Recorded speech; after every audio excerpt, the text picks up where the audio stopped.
السلام علیکم دوستوں، میں ہوں خورشید خان اردو ادب سے۔ دوستوں، آج کا ہمارا موضوع ہے دارالترجمہ عثمانیہ یونیورسٹی حیدرآباد۔ تو سب سے پہلے ہم دارالترجمہ کس طرح قائم ہوا اس پہ تھوڑا سا غور کر لیں۔ آپ بھی ذرا سا سمجھیے گا کہ جامعہ عثمانیہ کے قیام کی غرض سے ایک درخواست پیش کی گئی تھی میر عثمان علی خان آصف کو۔ میر عثمان علی خان آصف جو تھے وہ ریاست حیدرآباد تھے۔ تو انجمن طلباء قدیم دارالترجمہ ایجوکیشنل کانفرنس کی جانب سے یہ درخواست پیش کی گئی تھی میر عثمان علی خان کو۔ اگست 1917 میں ایک ایسی یونیورسٹی قائم کرنے کا فرمان جاری کر دیا میر عثمان علی خان نے، جس کا ذریعہ تعلیم اردو ہو، جسے لوگ آج عثمانیہ یونیورسٹی کے نام سے جانتے ہیں۔ تو دوستو، یہ مختصر تعارف ہے اور آگے بھی میں آپ کو بتاتا جاؤں گا۔ سب سے پہلے ہم سوال دیکھتے ہیں کہ عثمانیہ یونیورسٹی یا دارالترجمہ کا بانی کون ہے، یہ سوال آتا ہے۔ تو ہمارا جواب ہے میر عثمان علی خان۔ انہوں نے قائم کی تھی دارالترجمہ یا عثمانیہ یونیورسٹی۔ عثمانیہ یونیورسٹی کا آغاز کب ہوا تھا، یہ دوسرا سوال ہے۔ تو اگست 1916 میں یا اکتوبر 1918 میں؟ اکتوبر 1918 میں عثمانیہ یونیورسٹی کا قیام عمل میں آیا۔ یاد رہے دوستو، پہلے دارالترجمہ قائم ہو گیا ہے اگست 1917 میں، اور اکتوبر 1918 میں عثمانیہ یونیورسٹی کی بنیاد رکھ دی گئی۔ عثمانیہ یونیورسٹی کہاں قائم کی گئی، یعنی کس جگہ پہ قائم کی گئی، علی گڑھ میں یا حیدرآباد میں؟ تو آپ کا جواب ہے حیدرآباد میں۔ انجمن طلباء قدیم دارالعلوم ایجوکیشنل کانفرنس کی سفارش پر کس یونیورسٹی کا قیام عمل میں آیا؟ تو یاد رکھیے گا عثمانیہ یونیورسٹی۔ دارالترجمہ کہاں قائم کیا گیا تھا، کانپور میں یا حیدرآباد میں؟ تو ہمارا جواب ہے حیدرآباد میں قائم کیا گیا تھا دارالترجمہ۔ دوستو، دارالترجمہ اسی یونیورسٹی جامعہ عثمانیہ کی نصابی کتابوں کو اردو میں اشاعت کے لیے ستمبر 1917 میں حیدرآباد میں قائم کیا گیا تھا دارالترجمہ۔ دارالترجمہ سے یعنی دارالترجمہ کا مقصد کیا تھا؟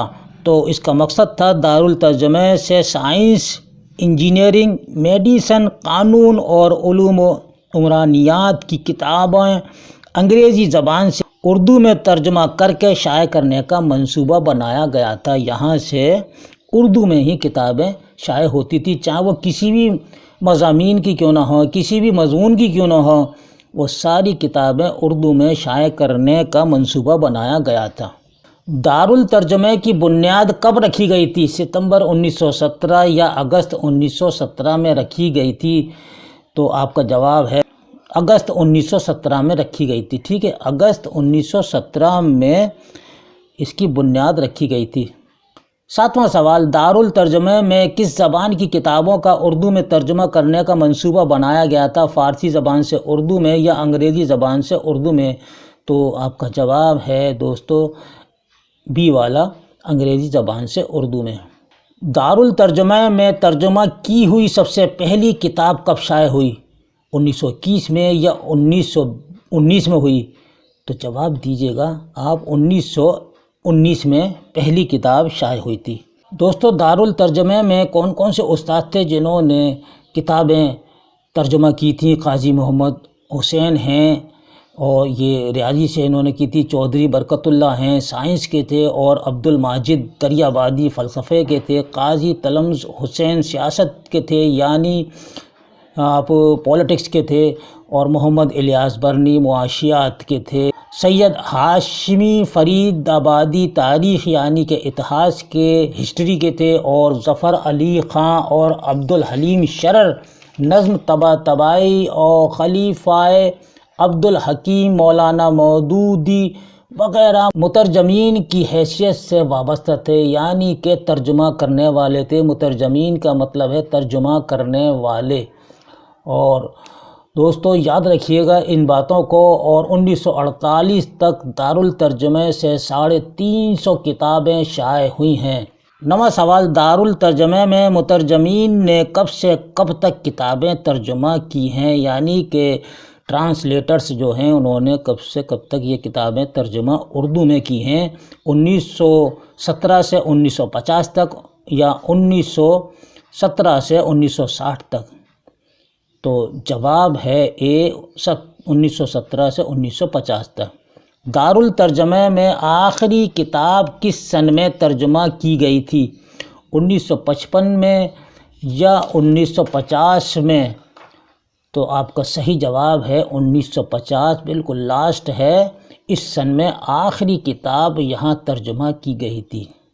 دارالترجمہ کی ساری کارکردگی کو کتنے سالہ خدمات سے تعبیر کیا جاتا ہے؟ یعنی کتنے سال تک یہاں ترجمے کا کام ہوتا رہا تھا؟ تو 33 سال یا 36 سال؟ تو آپ کا صحیح جواب ہے دوستو 33 سال تک ترجمے کا کام ہوتا رہا تھا باقاعدہ پابندی کے ساتھ۔ دارالترجمہ کی عمارت میں آگ کب لگی تھی جس کی وجہ سے ادارے کی کثیر تعداد میں کتابیں جل کر راکھ ہو گئی تھیں؟ 18 اگست 1950 کو یا 18 اگست 1955 کو؟ تو جواب ہے 18 اگست 1955 کو اس میں آگ لگ گئی تھی۔ 13واں سوال ہے، اردو کی تعلیمی سطح پر رائج کرنے کا تجربہ سب سے پہلے کس یونیورسٹی میں ہوا تھا؟ علی گڑھ مسلم یونیورسٹی میں یا عثمانیہ یونیورسٹی میں؟ تو آپ کا جواب ہے عثمانیہ یونیورسٹی میں۔ دارالترجمہ سے وابستہ آخری ادیب کون تھے؟ محمد مجیب تھے یا شاد عظیم آبادی تھے؟ تو محمد مجیب سب سے آخری ادیب تھے دارالترجمہ میں کام کرنے والے۔ دوستو، جامعہ عثمانیہ کا قیام دارالترجمہ کے قیام کے بعد اکتوبر 1918 میں عمل میں آیا تھا۔ اردو کو تعلیمی سطح پر رائج کرنے کا تجربہ سب سے پہلے جامعہ عثمانیہ میں کیا گیا تھا۔ جامعہ عثمانیہ اپنے وقت کی واحد اور پہلی یونیورسٹی تھی جس میں انٹرمیڈیٹ سے لے کر ایم.اے کی سطح تک اور میڈیکل انجینئرنگ، قانون اور سائنسی علوم کی تعلیم اردو میں دی جاتی تھی۔ یعنی کوئی سبجیکٹ کوئی سا بھی ہو اور اس کو صرف اردو میں ہی پڑھایا جاتا تھا۔ اگر میتھمیٹکس پڑھا رہے ہیں تو اس کو ریاضی میں کتاب ہے، ریاضی کا مطلب ہے میتھمیٹکس یعنی کہ حساب، ٹھیک ہے۔ تو اسی طرح جتنے بھی سبجیکٹ تھے سب اردو میں ہی کتابیں تھیں، یعنی نصابی کتابیں جتنی بھی تھیں تمام اردو میں تھی۔ دارالترجمہ سے وابستہ آخری ادیب پروفیسر محمد مجیب تھے۔ 15واں، دارالترجمہ میں کتنی قسم کے مترجمین تھے؟ یعنی ترجمہ کرنے والے کتنی قسم کے تھے یہ آپ کو بتانا ہے۔ تو 3 قسم کے تھے۔ دارالترجمہ میں 33 سالہ کارکردگی میں کتنے حضرات کا بطور ناظم تقرر ہوا تھا؟ یعنی کہ اس عہدے پر کون تھے؟ ناظم کا مطلب ہے انتظام سنبھالنے والا۔ اس ادارے کا انتظام کس کے ذمہ سونپا گیا تھا؟ تو یہ 7 حضرات ہیں دارالترجمہ میں جو ناظم کی حیثیت سے کام کرتے تھے۔ کہ دارالترجمہ کے سب سے پہلے ناظم کی حیثیت سے کس کا تقرر ہوا تھا؟ تو جواب ہے مولوی عبدالحق کا ہوا تھا۔ وہی مولوی عبدالحق ہیں جو اردو کے مشہور خاکہ نگار ہیں اور قواعد نویسی ہیں۔ اس کے بعد یہ دوسرے نمبر پر سید محمد الدین ہیں۔ 18واں سوال ہے، دارالترجمہ میں مترجمین کی کل تعداد کتنی تھی؟ 229 تھی یا 129 تھی؟ تو یاد رکھیے گا 129 تھی ٹرانسلیٹرز کی، یعنی کہ ترجمہ کرنے والوں کی تعداد 129 تھی۔ عثمانیہ یونیورسٹی کے بارے میں آپ کو کچھ اور بتاتا ہوں کہ 17 اکتوبر 1918 کو قیام ہوا تھا عثمانیہ یونیورسٹی کا، اور جماعتیں یعنی کہ کلاسیں اس میں شروع ہوئی تھی 7 اگست 1919 سے شروع ہوئی تھی۔ یعنی داخلے کمپلیٹ کرنے کے بعد میں جب کلاسیں شروع ہوئی تھیں تو 1919 میں شروع ہوئی تھی، 7 اگست 1919 سے۔ اردو، عربی، فارسی، سنسکرت، تیلگی، مراٹھی، کنڑ، ادبیات، معاشیات، تاریخ، دینیات، فلسفہ اور قانون کے شعبے قائم ہوئے۔ تمام شعبوں کا ذریعہ تعلیم اردو تھا، یعنی تمام کتابیں ان مضامین کی اردو میں ہی تھیں۔ دارالترجمہ میں 7 لوگوں کا بطور ناظم تقرر ہوا تھا، ان کے نام کون کون سے ہیں؟ تو مولوی عبدالحق ہیں، سب سے پہلے میں نے آپ کو بتا دیا، پھر ہیں مولوی سید محی الدین ہیں، پھر ہیں تیسرے پر مولوی حمید احمد انصاری اور مولوی محمد عنایت اللہ، 5ویں ہیں مولوی محمد الیاس برنی اور 6 ہیں ڈاکٹر نظام الدین اور 7ویں ہیں ایشور ناتھ ٹوپا۔ دارالترجمہ سے وابستہ 129 مترجمین میں سے چند اہم کے نام میں آپ کو بتا دیتا ہوں: عبداللہ امادی، عبدالباری ندوی، عبدالحلیم شرر، قاضی تلمذ حسین ظفر علی خاں، سید ہاشم فریاد آبادی، خلیفہ عبدالحکیم بھی ہیں، مرزا محمد ہادی رسوا، امراؤ جان ادا ناول کے مصنف، سید علی رضا، پروفیسر محمد مجیب جن کا ڈرامہ ہے خانہ جنگی اور آزمائش، عبدالماجد دریابادی، محمد عبدالرحمن جوش ملی آبادی اور یوسف حسین خاں کے نام قابل ذکر ہیں۔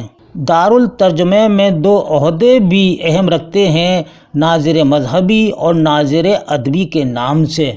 ان ناظرین کا کام دارالترجمہ میں ترجمہ شدہ کتابوں کی مذہبی و ادبی نقطہ نظر سے جانچ پڑتال کرنا ہوتا تھا۔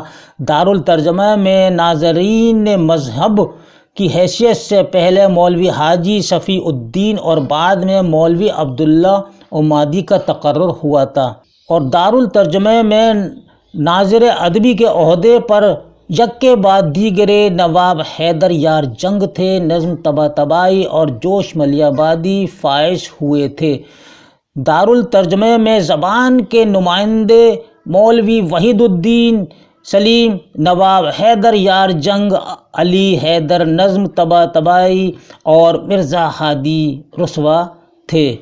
دارالترجمہ میں مذہبی امور کی نمائندگی کے لیے عبدالامادی، طبیات کی نمائندگی کے لیے اور محمد نصیر الدین ہاشمی اور کیمیا کی نمائندگی کے لیے چودھری برکت علی اور محمود احمد خاں کے نام خاص طور پر لیے جاتے ہیں۔ کیمیا یعنی کہ کیمسٹری، تو اردو میں اس کو کیمیا کہتے ہیں۔ تو دوستو یہ تھا ہمارا آج کا دارالترجمہ اور عثمانیہ یونیورسٹی پہ ایک اہم ویڈیو۔ یہ ویڈیو آپ کو، یہ کلاس آپ کو کیسی لگی، اپنی رائے سے ہمیں ضرور مطلع فرمائیے گا، ہم آپ کی رائے کے منتظر رہتے ہیں۔ اسی کے ساتھ ہی اپنے دوست کو اگلی ویڈیو تک کے لیے اجازت دیجیے۔ اللہ حافظ۔